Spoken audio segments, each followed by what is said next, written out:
Hola, un saludo cordial para todos ustedes, queridos amigos de este canal Radio Rosa Mística Colombia. Hoy en el programa Opiniones tenemos la traducción de una nota publicada en Séptimo Cielo, el blog de Sandro Magister, y escrita por una persona que se llama Martin Gristin. Se llama La Iglesia y la Inclusión. Pero antes de eso, tenemos un comentario de Cuarrachino a la nota. Cuarrachino desde Argentina es el traductor de la nota, que se llama Revolución Sexual en la Iglesia, todos adentro, pero al precio de excluir a Dios. ¿No? Nota del traductor, que es Cuarrachino. Este artículo expone el caos y la confusión que está introduciendo la gestión de Jorge Mario Bergoglio en la Iglesia, mediante la implementación de una revolución sexual, en realidad una involución y retroceso, que se lleva a cabo excluyendo el designio, el plan y la voluntad de Dios en la creación. En un artículo de nuestra autoría, dice Cuarrachino, complementamos y acompañamos esta evaluación que hacen tanto el editor como el autor del presente escrito, cuando decimos que los últimos pasos dados por el obispo de Roma constituyen en realidad la puesta en marcha de un auténtico golpe de Estado contra nuestro Señor Jesucristo y su cuerpo místico, la Iglesia Católica. La imagen símbolo del sínodo sobre la sinodalidad, convocado en sesión plenaria para el próximo mes de octubre, es una tienda que se ensancha para finalmente acoger y acompañar también a quienes supuestamente no se sienten acogidos por la Iglesia. ¿Y quiénes son los primeros de la lista de estos excluidos en el Instrumentum Laboris, el documento en el que se basará el sínodo de la sodomía, el documento que guía el sínodo? Los divorciados y vueltos a casar, las personas en matrimonios polígamos o las personas LGBTQ. Hace años que estas tipologías humanas están en el centro de la discusión en la Iglesia. En Alemania han sustanciado todo un camino sinodal, autóctono, con el objetivo declarado de revolucionar la doctrina de la Iglesia sobre la sexualidad. Pero la resistencia a esta derivación también es fuerte, entre quienes ven en ella un ceder al espíritu de los tiempos que pone en cuestión los fundamentos mismos de la fe cristiana.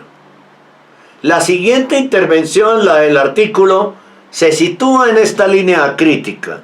Fue ofrecida para su publicación en Séptimo Cielo por el teólogo suizo Martin Gristin, ex vicario general de la diócesis de Chur. Es un sacerdote con quien concluye su reflexión citando a Blaise Pascal en su polémica con los jesuitas de su tiempo. Son páginas, escribe, que nos reconfortan también en la situación actual. El título de la nota es La Iglesia y la Inclusión, por Martin Gristin. El Instrumentum Laboris, escribe Martin, el Instrumentum Laboris del Sínodo de los Obispos sobre la sinodalidad acusa a la Iglesia por el hecho de que algunos, dice, no se sienten aceptados por ella, como los divorciados vueltos a casar, las personas polígamas o las personas LGBTQ+. Y pregunta, ¿cómo podemos crear espacios en los que se sienten heridos, en los que se sientan heridos por la Iglesia y no bienvenidos por la comunidad puedan sentirse reconocidos? recibidos, no juzgados y libres para hacer preguntas?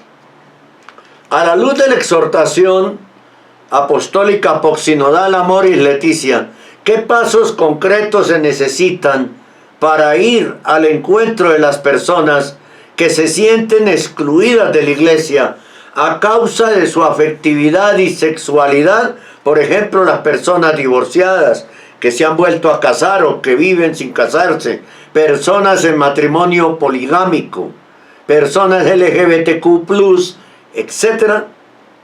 Fíjense ustedes, abro un paréntesis, fíjense ustedes cómo las cosas que quiere imponer Bergoglio en la iglesia son autorreferenciales. Se están haciendo preguntas sobre base con base en el texto de Amoris Laetitia que publicó Bergoglio y que escribió: Tucho, bésame mucho, Tucho, quiéreme mucho, ¿no? Bien, autorreferencial, como los dictadores comunistas producen documentos y después, con base en esos documentos ilegales, entonces toman decisiones autorreferencialmente. Entonces, cierro mi paréntesis, entonces en la iglesia misma se insinúa la responsable de que esas personas se sientan heridas, excluidas o no bienvenidas. Pero ¿qué hace la iglesia? No enseña nada de su propia invención, sino que proclama lo que ha recibido de Dios. Perdón. En consecuencia, si las personas se sienten heridas, excluidas o despreciadas por los contenidos centrales de las enseñanzas de la iglesia sobre la fe y sobre la moral, entonces se sienten heridos, excluidos o despreciados por Dios, porque su palabra establece que el matrimonio está formado por un hombre y una mujer y que el vínculo matrimonial es indisoluble, y su palabra ha establecido que la homosexualidad vivida y practicada es pecado. Pero no es así como dice el instrumento Labores. La persona se autoexcluye, se autohiere y se autodesprecia cuando vive en pecados tan graves ante Dios. Ni Dios los excluye, ni Dios los hiere, ni Dios los desprecia, y la iglesia tampoco. Hay unas normas que son ley de Dios, que Bergoglio quiere destruir para aceptar a todo mundo. Cierro mi paréntesis. Sin embargo, es evidente que los responsables del sínodo no quieren decirlo tan claramente. Por eso apuntan a la iglesia e intentan poner una cuña entre la iglesia y Dios, poner distancia. Porque si Dios acepta a todos, es la iglesia la que excluye. Sin embargo, Jesucristo dijo claramente, comillas, a quien escandalice a uno de estos pequeños que cree en mí, más le valdría que le pusieran al cuello una piedra de molino y lo arrojaran al mar. Marcos 9:42.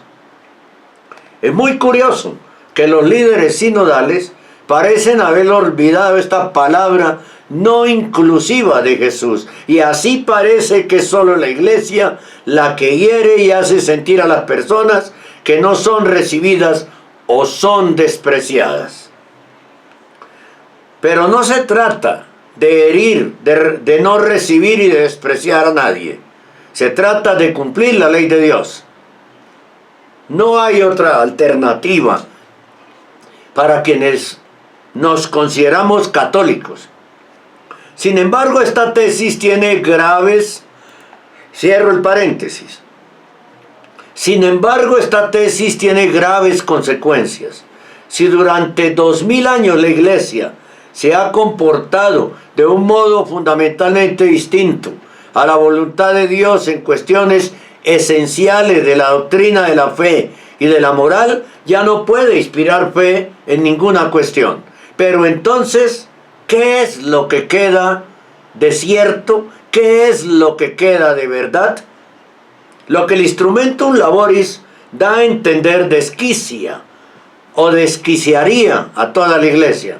Pero esto plantea también la cuestión de Dios. ¿Cómo se puede pensar que Dios creó la iglesia, el cuerpo místico de Cristo que vive en este mundo, al que Dios da su espíritu de verdad como ayuda, cuando al mismo tiempo ha dejado que esta misma iglesia y millones de creyentes se extravíen en cuestiones esenciales durante 2000 años? ¿Cómo se podría seguir creyendo en una iglesia así? Si está hecha así, todo lo que dice no es quizás provisorio, reversible, erróneo y por lo tanto irrelevante. Pero la iglesia es realmente exclusiva, es decir, excluyente, por el modo en que se ha comportado durante 2000 años sobre las cuestiones planteadas. No, desde hace 2000 años vive la inclusión. De lo contrario, hoy no estaría difundida en todo el mundo y no incluiría actualmente a 1.300 millones de creyentes, de gente que se dice católica. Pero ojo, porque la gran mayoría son bergoglianos. Pero hay, gracias a Dios, un pequeño resto fiel, que es pequeño y es un resto fiel, como las palabras lo indican, palabras de la Virgen, no nuestras. Pero los instrumentos de inclusión de la iglesia no son, como pretende el instrumentum laboris, el reconocimiento o el no juicio de lo que contradice los mandamientos de Dios. Los instrumentos con los que la iglesia incluye son el catecumenado y el bautismo, la conversión y el sacramento de la penitencia. ¿No? Son los instrumentos con los que la iglesia incluye. Pero nadie que entre a la iglesia está libre del juicio de Dios. A nadie se le puede prometer que Dios no condena, que Dios no castiga y que Dios no hace juicio, porque es el juicio más justo que existe. Por eso la iglesia habla de los mandamientos de Dios y de la ley moral, del pecado, del sacramento de la penitencia, tan devaluado en los últimos 10 años, de la castidad, de la santidad y de la vocación a la vida eterna. Todos estos son conceptos que no se encuentran en 70 páginas del Instrumentum Laboris. No se habla en ninguna parte de la moral, del pecado, del sacramento de la penitencia, de la castidad, de la santidad y de la vocación a la vida eterna, es decir, del querer salvarnos. Es cierto que en el Instrumentum Laboris se encuentran las palabras arrepentimiento en 2 ocasiones, en 70 páginas, y conversión 12 veces, en 70 páginas. Pero si se tiene en cuenta el contexto respectivo, se advierte que estos 2 términos, arrepentimiento y conversión, en el Instrumentum Laboris casi nunca se refieren al alejamiento del hombre del pecado, sino que significan una acción estructural, es decir, de la iglesia, la conversión ecológica, por ejemplo. ¿Y arrepentirse de qué? De el pecado que cometieron por excluir a los adúlteros, por excluir a los LGBTQ, por excluir supuestamente a muchos otros.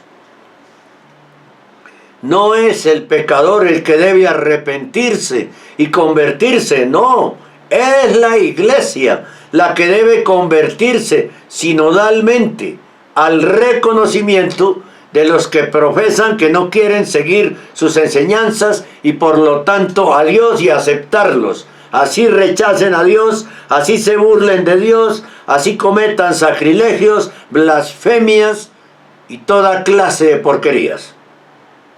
El hecho de que los directores del sínodo ya no hablen más de pecado, de arrepentimiento y de conversión de los pecadores, lleva a pensar que ahora creen que han encontrado otra forma de quitar el pecado del mundo.